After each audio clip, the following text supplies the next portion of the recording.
The first book from 2007 is called Here Shall I Die Ashore by Caleb Johnson. This is probably the most well-known of the more recent biographies regarding Stephen Hopkins. The second book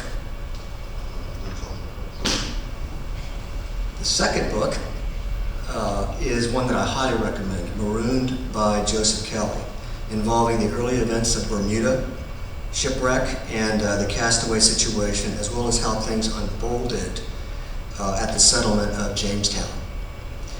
A lot of you are aware of Nathaniel Philbrick's book, Mayflower, which is a very thorough and somewhat critical account of the impact of Plymouth Colony during its founding and in the decades afterward. And finally, a book I found that was actually part of Reverend Ron Skates' collection on its way to the Goodwill, so I grabbed it. Basically, this says, The Light and the Glory, Did God Have a Plan for America? By Peter Marshall and David Manuel. The book is theologically focused and covers the entire historical time period of the discovery and establishment of the New World. And most importantly, the many incredible factors and coincidences that led to the ability to establish the cultural, spiritual, and political framework that would define the United States of America. By the way, the period we cover today is only a small part of this book, and Stephen Hopkins is not mentioned in this one, as he is not mentioned in a lot of his story. So, let's begin with that. Turn my clicker on and focus on our book, A Stranger Among Saints, Stephen Hopkins, the man who survived Jamestown and saved Plymouth.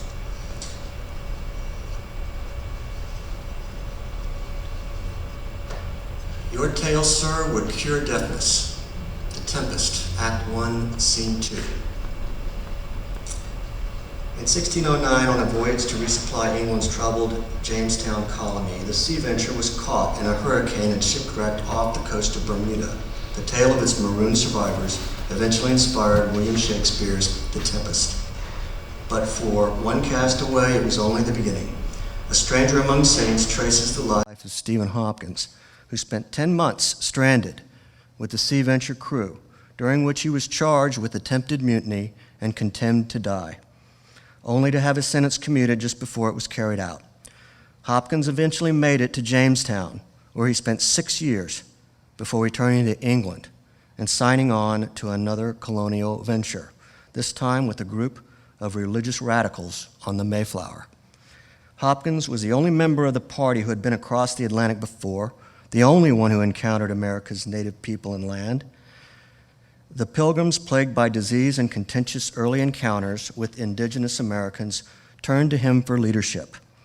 Hopkins played a vital role in bridging the divide of suspicion between English immigrants and their native neighbors. Without him, these settlers would likely not have lasted through that first brutal year.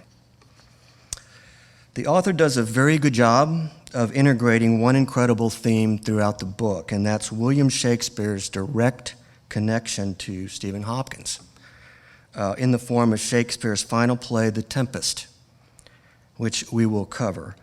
Each chapter of the book begins with a cleverly relevant quote from the play, which sets the tone for the subject matter of the chapter in terms of the time frame and Hopkins' experiences.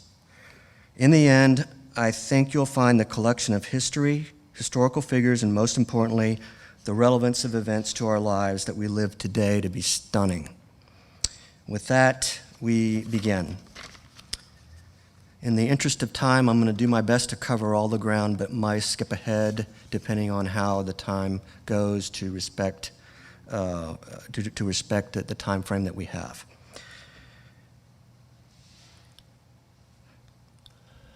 Chapter 1, Hopkins and the Sea Venture. Mercy on us, we split, we split. Farewell, my wife and children. Farewell, my brother. We split, we split, we split. By May 1609, some 600 prospective English settlers had signed up for an expedition to resupply the struggling colony at Jamestown, which has been established 2 years earlier. A flotilla of 9 ships was assembled, one of the greatest fleets that England had ever seen. The largest was the Sea Venture, a vessel built specifically to transport people and supplies across the Atlantic to North America.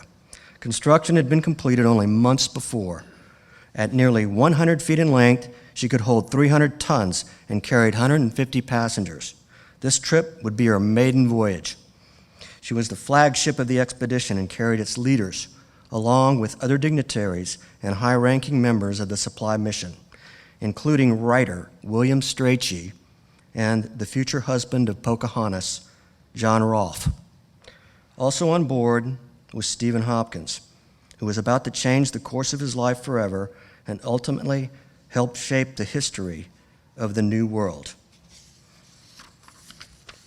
One of the things I like about the author is his ability to cover a lot of ground in a short time.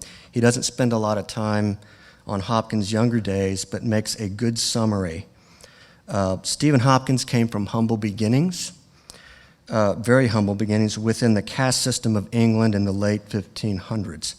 It was by chance and being in the right places at the right time that led to his story. As fate would have it, because of his early interest in education, he would become an Anglican clerk for the Church of England, serving others and carving a path to a better life. Page 5. Hopkins and Hursley. After his teenage years, Stephen Hopkins moved to Hursley, a village located about 5 miles outside Winchester. By 1605, he was married to a woman named Mary and father to a newborn daughter, Elizabeth. He was perhaps farming land owned by a local knight with a history of poor relations with his tenants, or he was helping out in a village alehouse run by his mother-in-law. It was probably a mixture of both, as the sharp inflation of that era was pushing the price of food and other necessaries even higher, while wages were decreasing. Hopkins probably would have put his hand to anything that would help put food on the table. The next year, Hopkins and his wife had a second daughter, Constance. In 1608, they had a son named Giles. According to some authorities, 4 months after Giles's birth, in May 1608, the Hopkins family was forced off the land, which in turn likely led to their leaving Hursley, and perhaps even leaving the county of Hampshire entirely for a place like London, as so many other displaced families at the time were doing. Other authorities have argued that the family remained undisturbed in Hursley, where they stayed until Hopkins left to join the Sea Venture expedition to Jamestown. Be careful what you ask for. Okay, page 8. Several years before, Ravis, one of the clerks, one of his religious colleagues, had started working on one of the committees that produced the translation of the Bible that King James had commissioned in 1604. 7 other men had served on Ravis's committee. Among them was another Oxford graduate, John Harmer. The translation committee spent 3 years working very closely together to finish their work in 1609. The closeness of the working relationship with each company meant that Ravis and Harmer would have become well acquainted with each other. The timing of their intensive work coincided perfectly with the vast public effort underway that year on the third supply mission, and it is probably that the 2 men discussed the selection of Reverend Buck, one of their fellow Oxford alumni. They'd also, therefore, likely have discussed the need to find a suitable clerk to assist the expedition's chaplain.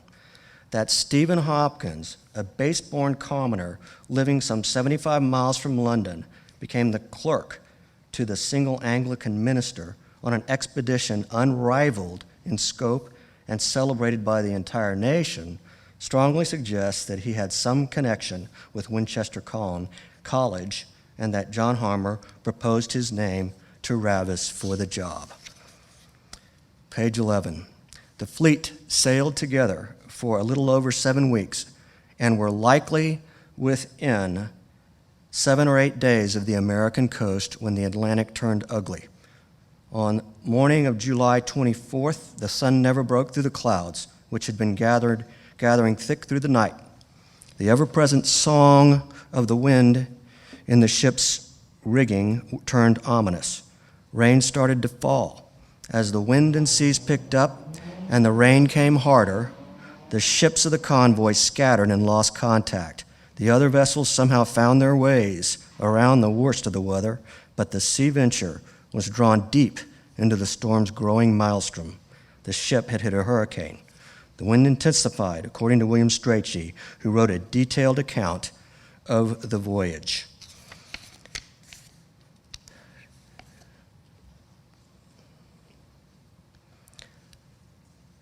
This is an old map of Bermuda, and I will try to narrate a bit as we go, but it's in this area here that the shipwreck happened. This is actually the way that nautical maps worked back in the day.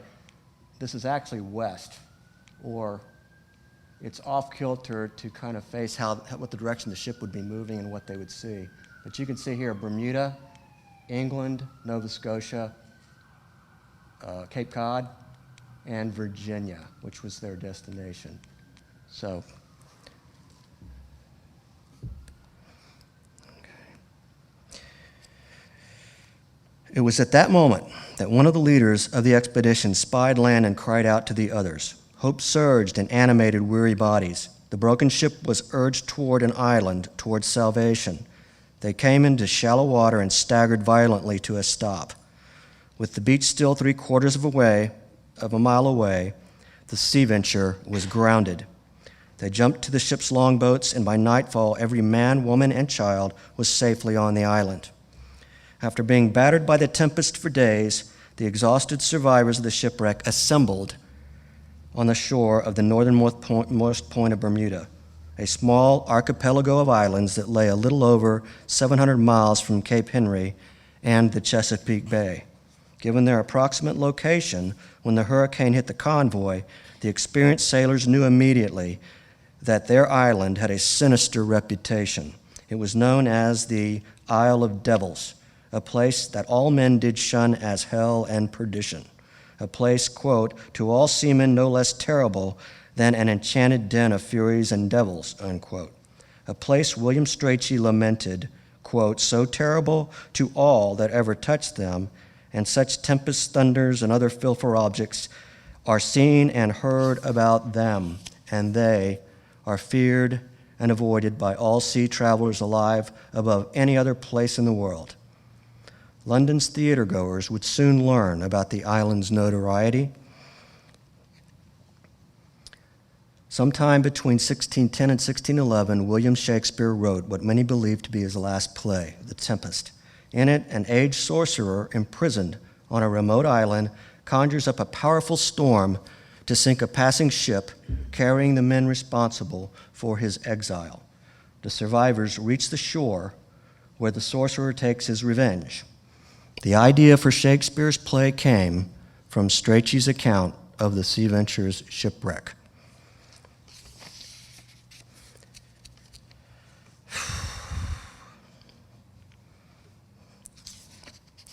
Keep my place here. Okay. The author goes on to describe the resulting power conflict between the 3 aristocrat leaders of the expedition. That's a modern shot of Bermuda, by the way. It looks real bad. It's a horrible place, doesn't it?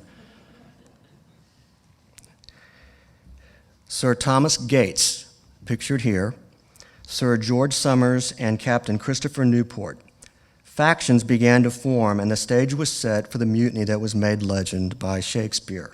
Author-historian Joseph Kelly posed that Shakespeare's connection with the aristocrat members of the expedition and their slant on events, as well as his overall lean towards the political philosophy of the need for aristocratic rule to prevent a savage society brought by common men, played into his creation of the character Stefano. Page 19. Everyone settled into a new rhythm of life on Bermuda, where they would remain for 9 months. They worked on the boats. They gathered food and wood and fresh water. They maintained their shelters. Religion lay at the heart of their routine, and by design it was a critical part of Gates's exertion of authority on the island. On Sundays, with Stephen Hopkins at his side, Reverend Buck delivered 2 sermons, focusing in particular on 2 themes: the importance of unity and the gratitude that everyone should still feel for their deliverance from the tempest, as well as for the easy bounty that the island provided. On every other day, Buck and Hopkins led the people through morning and evening prayer services, at which time the ship's bell was rung and roll called. Any people absent were punished. Slowly, page 20, slowly, whispers circulated. The New World was not a land of milk and honey. It was a land of destitution and despair. Food was in short supply. The Native Americans were not embracing Christianity or the English. There had been ambushes, with small groups of settlers caught outside the walls of the fort, vanishing or being found dead. Disease and famine threatened the rest. Ironically, the Isle of Devils was proving to be a garden of bounty, and the promised land of Virginia now seemed like a barren purgatory where only wretchedness and labor and the threat of punishment awaited the colonists.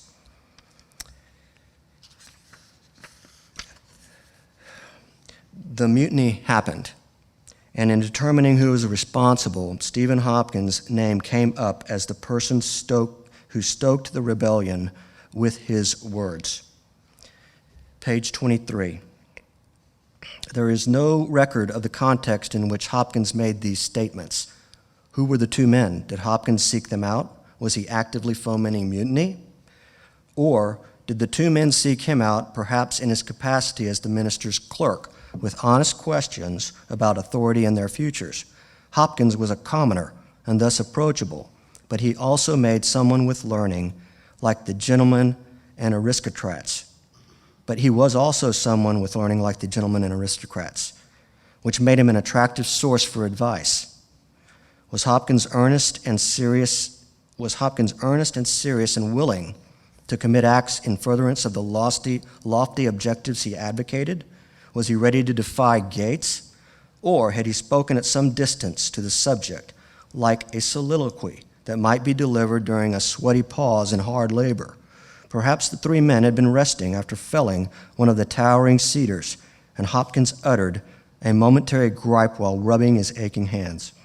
Though the exact setting for the exchange remains unknown, the results are not.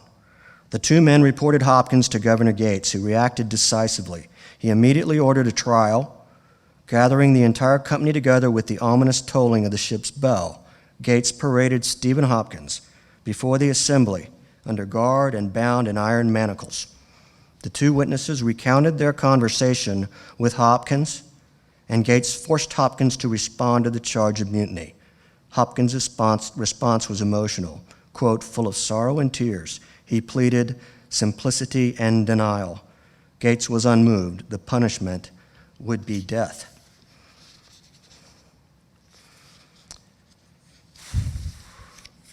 When he heard that he was sentenced to die, Hopkins broke down. He fell to his knees in penitence. He moaned in anguish. With tears streaming down his face, he pleaded for his life. He begged Gates to consider his wife and children in England. They depended on him. He'd be destitute, ruined. Gates was unmoved. The decision stood. But according to Strachey, Hopkins' plea moved the hearts of all better sort of the company. Here was this poor commoner, they probably reasoned, who wasn't one of the ignorant ruffians that likely stood in the assembled group, a squalid tough from the rough streets of London. He was an intelligent and knowledgeable man who'd won praise for his role in their religious services, helping the group establish order and routine from the chaos of being shipwrecked. A man with a young family. His tears and moans seemed genuine. His one-man mutiny seemed more conjectural than anything else. Was the death the proper outcome? A group of aristocrats, including Strachey and even Vice Admiral Christopher Newport, went to Gates to ask for leniency. Quote, "With humble entreaties and earnest supplications, we never left him until we had got Hopkins' pardon." So in the end, Hopkins was pardoned and his death sentence commuted. This was the event that became a Shakespearean legend. So, folks, from the play The Tempest, I give you Shakespeare's Stephano. And all of us ourselves, when no man was his own. This is as strange a maze as e'er men trod. Sir, my liege, do not infest your mind with beating on the strangeness of this business. At picket leisure I'll resolve you. There are yet missing of your company some few odd lads that you remember not.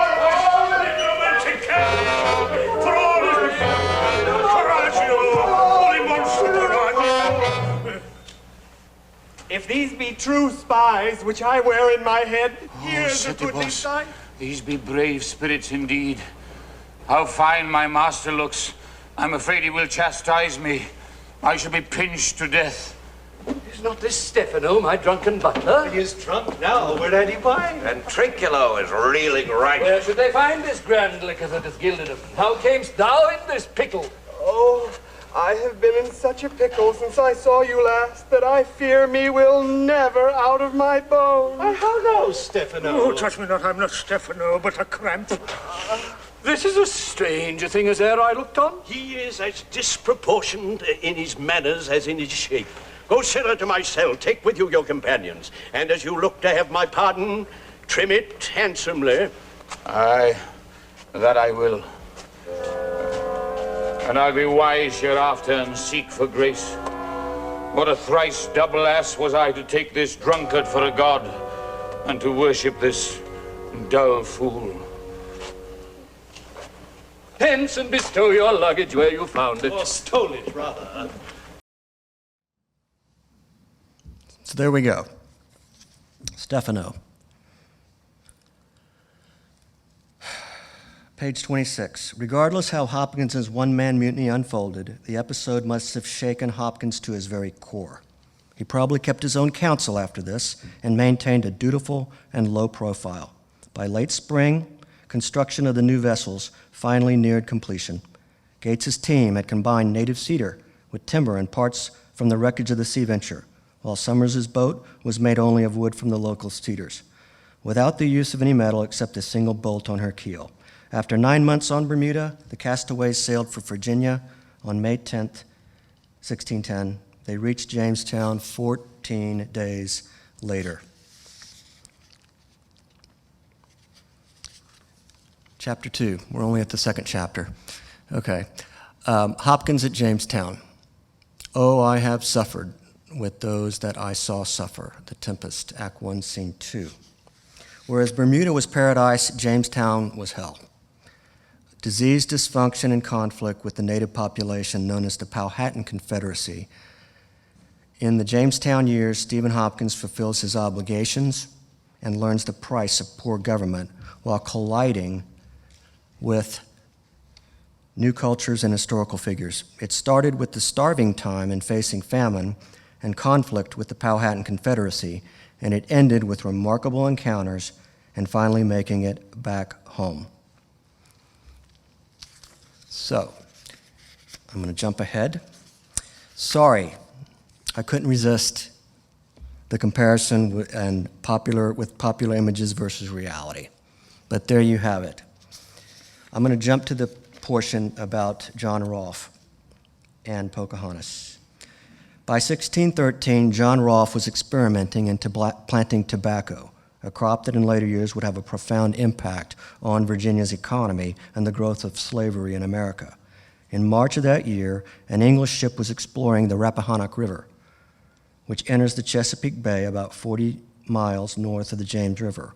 While ranging up the Rappahannock, the English learned that Pocahontas was in the area.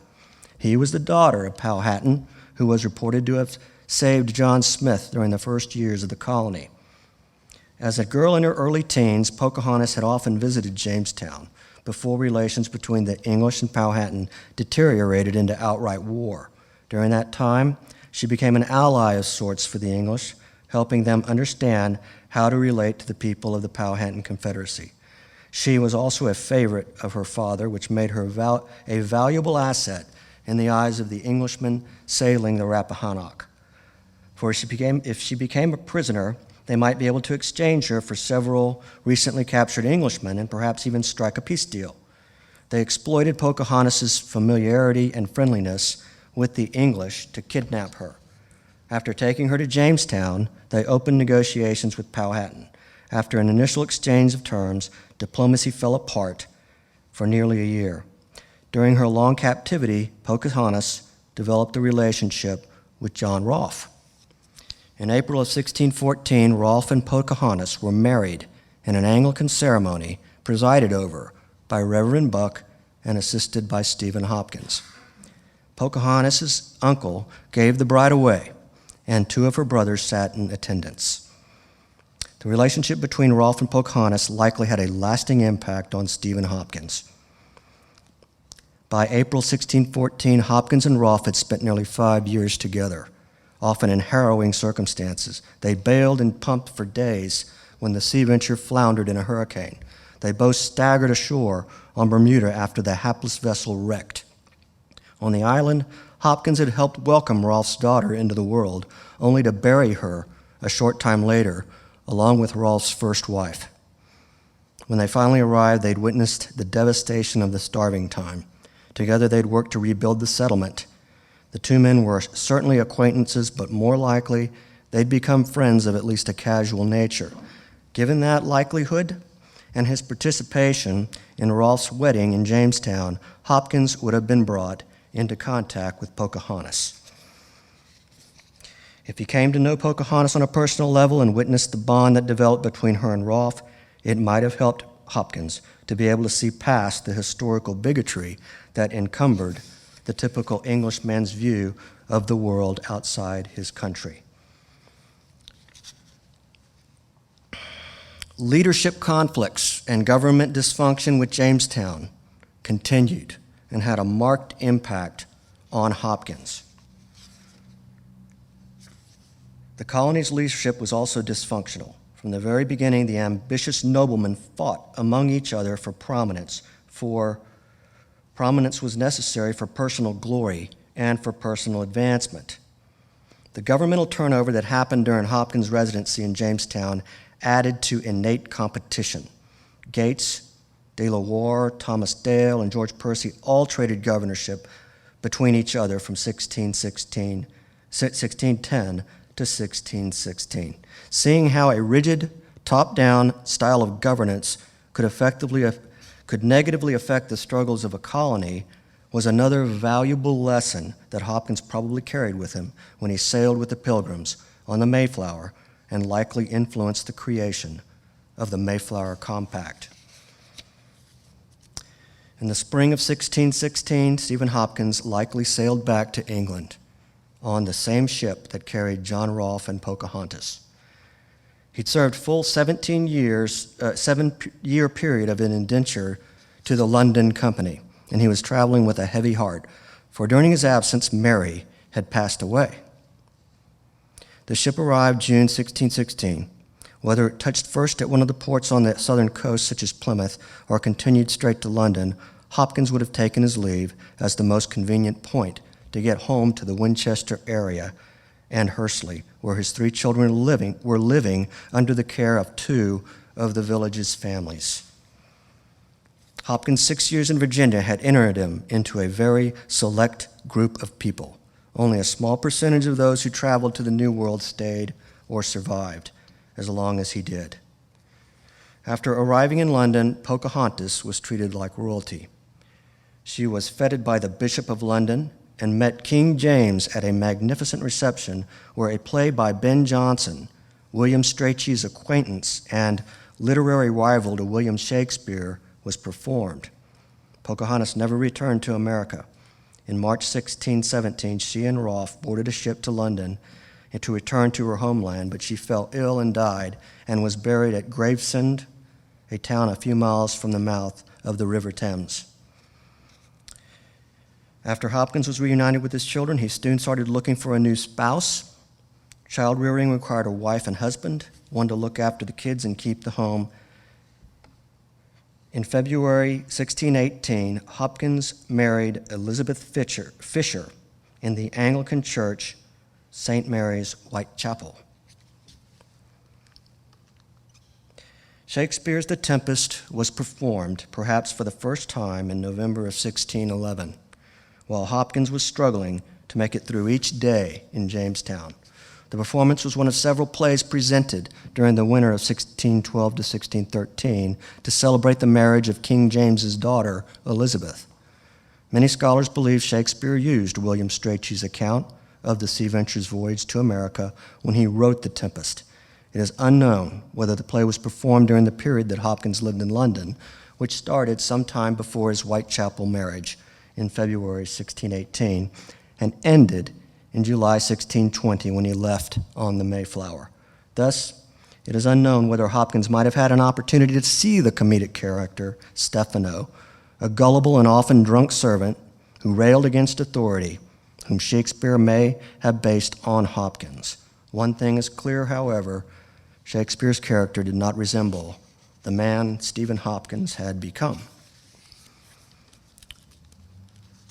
Chapter 3. The Pilgrim Expedition.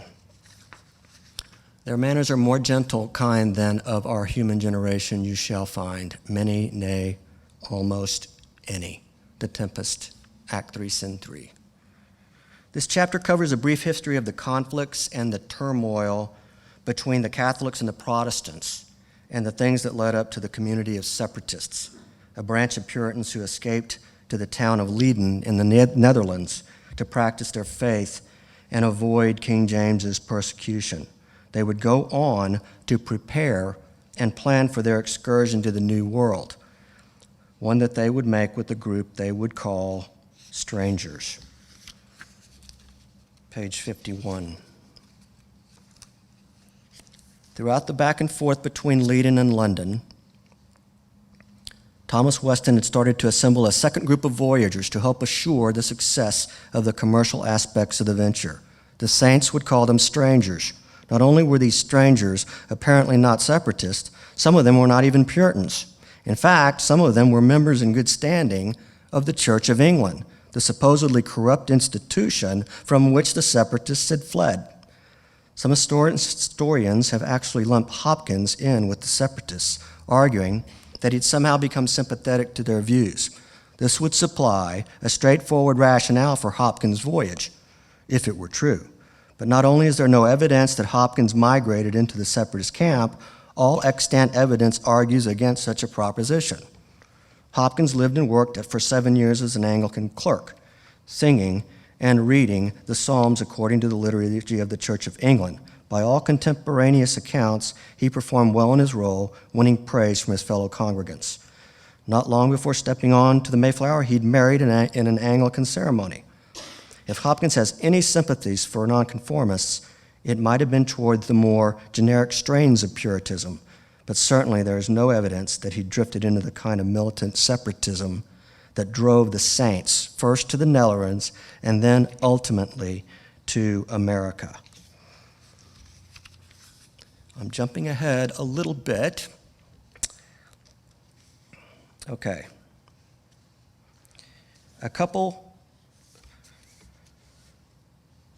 So the question came up, why? Why did Hopkins decide to sign up, to go back? Page 52, a couple of possible explanations present themselves. First, despite the hardships he'd endured, perhaps Hopkins was hungry to return. His New World adventure had been life-changing. Though he'd have remembered the dangers, pains, and discomforts, the intervening years might have softened the memories and encased them in a veneer of nostalgia. The crowds and bustle of London might have stirred a longing to return to the endless forests of North America, North American coastal plains. Alternatively, perhaps Hopkins was convinced to return by Thomas Weston and other members of the merchant adventurers who specifically sought him out for his knowledge and experience. After all, he'd spent more time in Virginia than even the acclaimed John Smith, who left Jamestown in 1609 after little more than 2 years. Though Smith never returned to Jamestown, he did return to the continent in 1614, this time cruising the northern seaboard, where he charted and mapped what is now Massachusetts and Maine, an area he called New England. His map was the most detailed of that region yet produced, and the names he gave to many geographical features, such as the Charles River and Cape Ann, survive to this day. There was little doubt that, at the time, he was considered a leading English authority on North America. Indeed, many credit Smith as the primary reason that Jamestown survived its early trials and did not quickly disappear from history like the lost colony of Roanoke.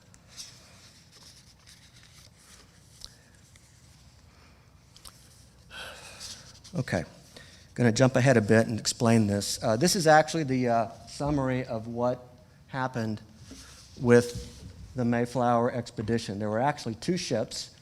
There was the Mayflower, and then there was the Speedwell, the second boat. And what happened is both of them were supposed to make the journey to the Americas.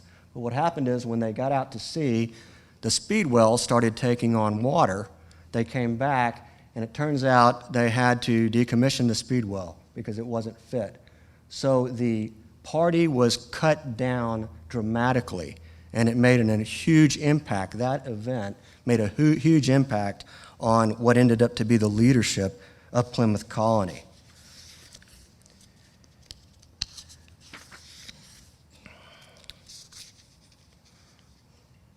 The Mayflower's final company, page 61, was composed of families with children, married couples, and single men and women. Together, not including the crew, there were 50 men, 19 women, 19 children, and 14 juveniles who had not yet reached the age of majority.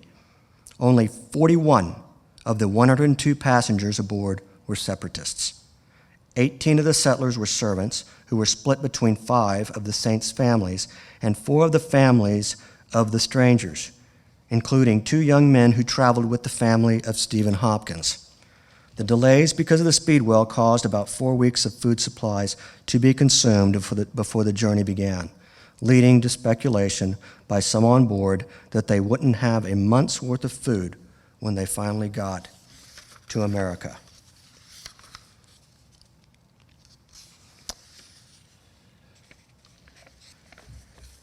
I go to the end of the voyage. Hunkered down, the Mayflower and the passengers rode out several storms over the course of many days. During these intense periods, Hopkins might have tried to reassure his fellow travelers, whose faces were likely etched with stress. He might have told them not to despair.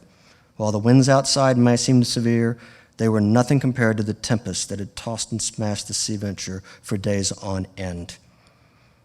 They'd make it through. As the leaky ship approached the end of its voyage, Elizabeth Hopkins, one of 3 pregnant women who'd boarded the Mayflower, gave birth to a son.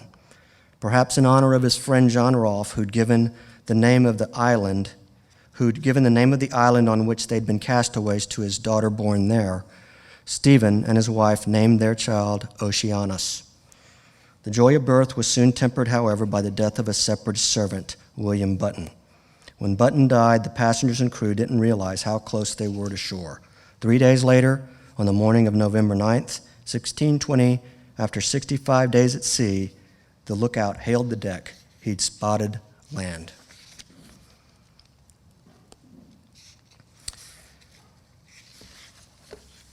Chapter 4, the Mayflower Compact. No more dams I'll make for fish, no fetch and firing at requiring, nor scrape trencher, nor wash dish. Ban Caliban has a new master, get a new man. Freedom, high day, freedom. Freedom, high day, freedom. The chapter starts with the initial travel outside and south of Cape Cod. Their original destination and commission was the Hudson River area, not Cape Cod. And what followed was events involving the weather and disputes over authority, much like with the Sea Venture debacle, and the construction of the document that would impact the entire future of America.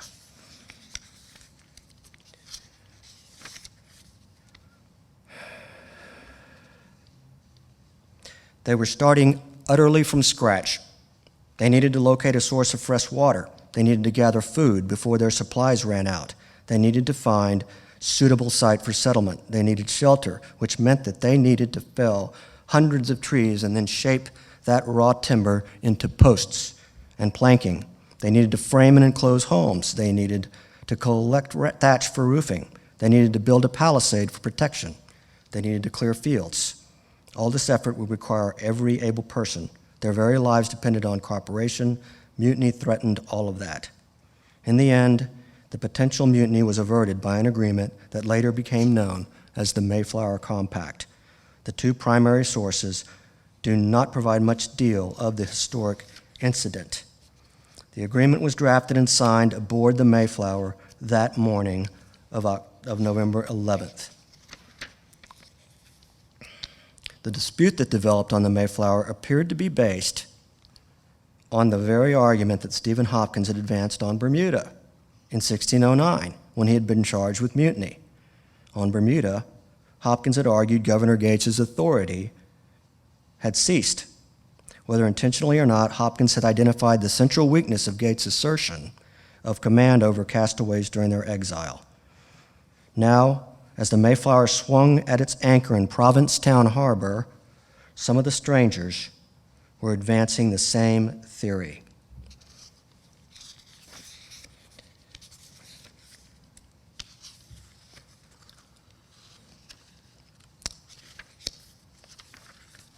Going to jump ahead to finish out this one.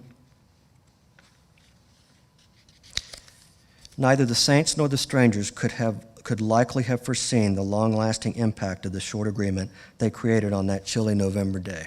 None of them were aristocrats, steeped in abstract erudition, fueled by the luxury of free time and expensive private tutors. They were farmers and weavers and shoemakers, ordinary people, commoners who knew the value of hard work and the need of practicality. The person or persons who were drafting the document articulated the essentials and were done with it. And the agreement's essentials, unencumbered by what might have been debated if time and temperament served, were what created one of the most consequential documents in history. Decades before, English philosophers Thomas Hobbes and John Locke argued about the social contract theory of government. The Pilgrims actually created one. Some historians and politicians have said that the Mayflower Compact inspired the Declaration of Independence and the U.S. Constitution, an interpretation supported by many separate antidotes.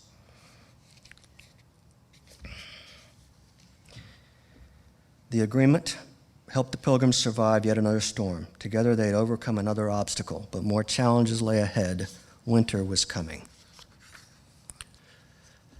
Chapter 5, Mutual Suspicion, covers basically, there they sat in Provincetown Harbor. A multitude of issues confronted them. Where do we settle? Who are we going to face? How will we survive? This chapter covers the historical and current views of the colonists and Native Americans that they had of each other. It goes into a lot of background. So to save time, I'll cover just a brief paragraph. With Carver chosen as governor, the settlers quickly organized a group of 15 or 16 men to go ashore and gather firewood. It was a rather mundane task in forming the first democratic government among Europeans in North America, but it was one perhaps of equal importance in the pragmatic minds of the Pilgrims. For it had been quite some time since anyone had had a hot meal. Wary of what might await them, everyone was armed. They weren't seeking confrontation, however. They desired the opposite. Chapter 6, Finding Plymouth Rock.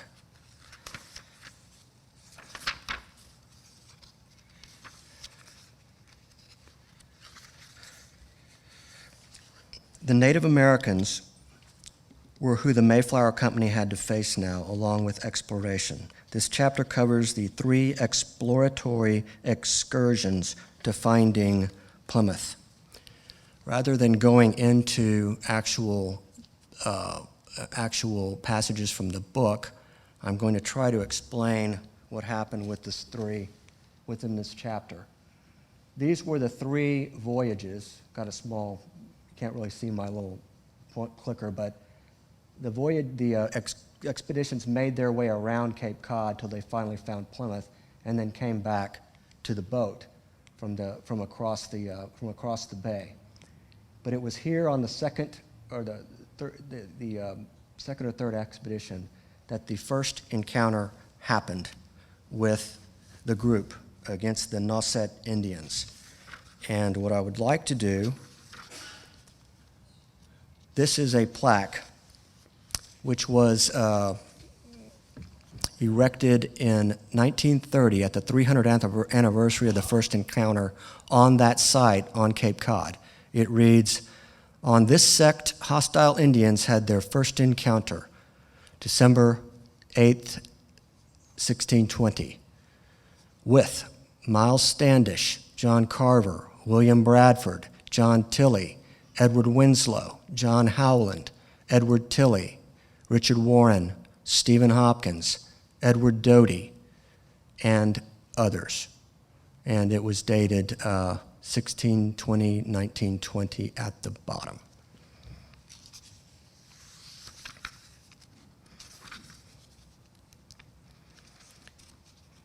They survived the encounter. No one was killed, and they made their way to Plymouth.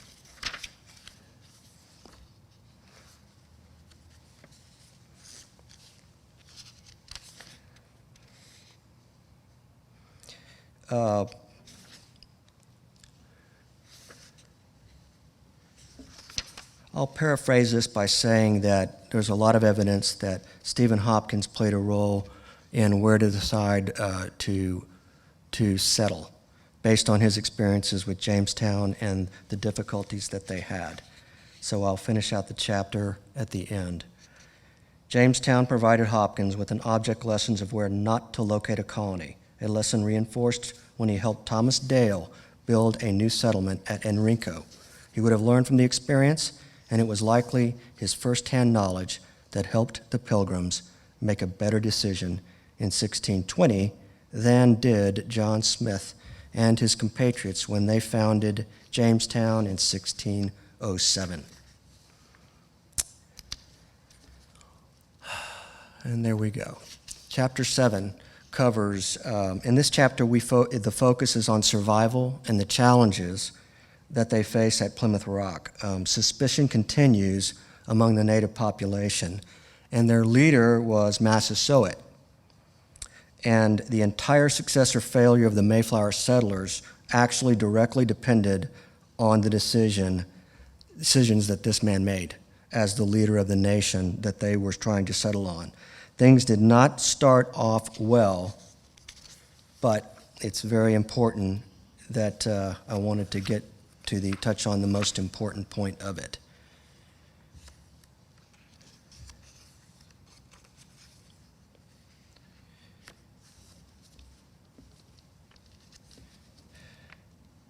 Though he'd been inclined to harm the Englishmen, Massasoit would also have remembered all the questions that the explorer asked about the country and the Wampanoag, a sure sign of inquisitiveness.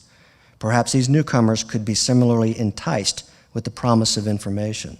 Perhaps he could send an envoy into their very midst, ostensibly to answer their questions, but also to gather more information about their situation. Massasoit had just such a man for the job. His name was Samoset. Ironically, had Massasoit waited longer, he'd likely have concluded that the powwows were successful, for without his intervention that began with his use of Samoset, the English colonists most probably would have perished before the first anniversary of their landing on Cape Cod. But Massasoit didn't wait, and what happened next was a pivotal meeting between the Pilgrims and Massasoit's first emissary, one in which Stephen Hopkins played the essential role.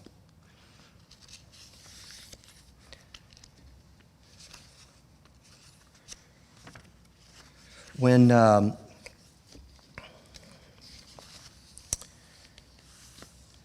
Samoset was sent by Massasoit, he met, and it was very well documented. So I'm going to touch on this because I think it's important. The standoff might have quickly degenerated into a confrontation, but Stephen Hopkins intervened. To the probable astonishment of his fellow Englishmen, he asked Samoset to spend the night with him and his family and the home that he had just finished building. At this critical juncture, Hopkins became the most significant ambassador of the Pilgrims. He'd suffer the company of this savage and let him into his house, let him share close quarters with Elizabeth and their young children. It is quite possible that this was the kind of opportunity that drove Hopkins to take his family on this dangerous adventure across the ocean, so far away from their homeland. This seemingly was what Hopkins wanted. It was the chance to bridge differences and potentially forge a relationship with the native people of America, whether it had been the impact of the nonpareil Pocahontas or the sum total of his immersion in Virginia. Something about these Americans seems to have captured him. As such, Hopkins likely stepped forward with some amount of eagerness to dispel the tensions by Samoset's intransigence. It was Hopkins' time. It was his moment. The decision was singularly consequential, for during that night, Hopkins and Samoset somehow changed the dynamic of the relationship between the Wampanoag and the English settlers. The night began with suspicion. Dawn brought with it a hope that would be realized in the coming days as an alliance that would last for decades to come.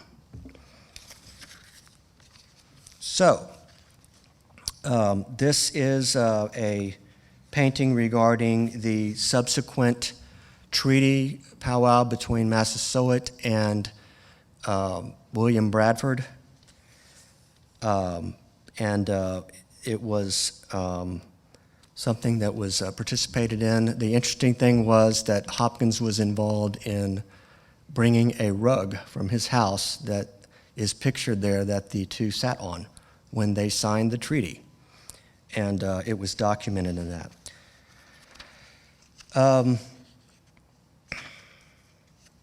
There's a lot more to cover with this book. There's only so much time. He goes on to become a very staple person. Dignitary of Plymouth, was served with Hopkins and William Bradford and Miles Standish. For years, they became very good friends, according to the record. And it goes into this pretty extensively at the end when he writes his will. Both William Bradford and Miles Standish were there, witnessing the will and signing, which was quite a commitment on those. But it also to me, it hits home how ultimately respected and well regarded Stephen Hopkins was, and how the author paints a picture of how those days were with the people who were closest with him, including some of the most revered figures of Plymouth. So the author does a very good job of setting that final scene and stage, and take time to read it. It's pretty compelling what he has to say.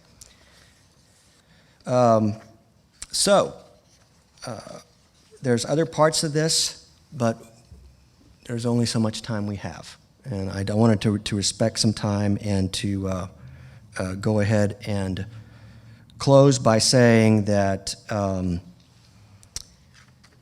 there is a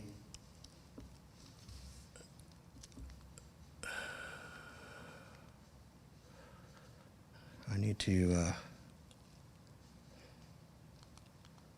there we go. I want to close by saying there's a much more significant argument that can be made regarding Stephen Hopkins. In business innovation, there's what's called, referred to as the leading edge, but then there's what's referred to as the bleeding edge, the very earliest treacherous steps forward to making something new happen. In Stephen Hopkins, based on all the evidence and history going back to his upbringing to Bermuda to Jamestown, through the events of the Mayflower and resulting first document for a new political ideal, the Mayflower Compact, we have a man that faced that bleeding edge at its very tip. And many now argue makes him literally the very first American.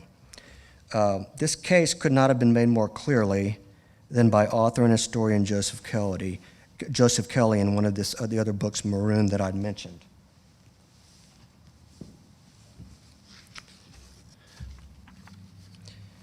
Page 16. This book reverses the habitual point of view. It looks at Jamestown through the eyes of the idle, the discontented, the unruly, renegade mutineers. They did not record their own thoughts and impressions. They did not write about their adventures and justify their deeds and inscribe the faults of their oppressors. They never told their story. Nevertheless, it has been in front of us for 400 years. It's in the margins of Smith's General History of Virginia, New England, and the Summer Isles. It lurks behind the text of George Percy's True Relation. And imprisoned in William Strachey's True Repertory are the voice and words of the most important, unacknowledged founding father of our country. The man we might call the first true American was a commoner by the name of Stephen Hopkins, a settler headed to Jamestown but shipwrecked on a desert island. Into the ears of his fellow castaways, he whispered the same ideas that Thomas Jefferson later immortalized in the Declaration of Independence. Carrying the torch of these ideas, he tried to lead a group of volunteer settlers into the wilderness, and for this crime, Hopkins was sentenced to death.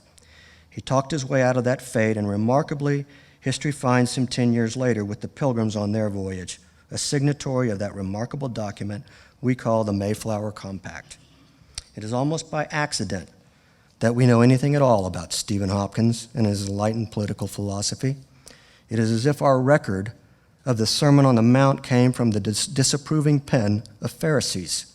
Strachey meant to vilify Hopkins, and when history has deigned to remember him, it has treated him as a villain. But if we turn the lens slightly to eliminate Strachey's prejudice, the real picture snaps into clear focus.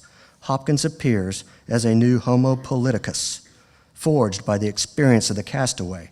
He is not the first hero of this tale, but Hopkins is almost unique because most of the common settlers left behind no record of their adventures and only the barest trace of their existence.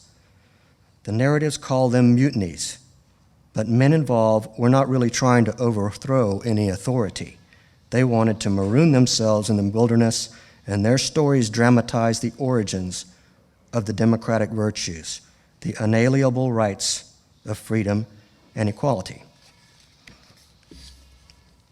So, with that, ladies and gentlemen, in Stephen Hopkins, we have arguably the very, very first true American. Thank you.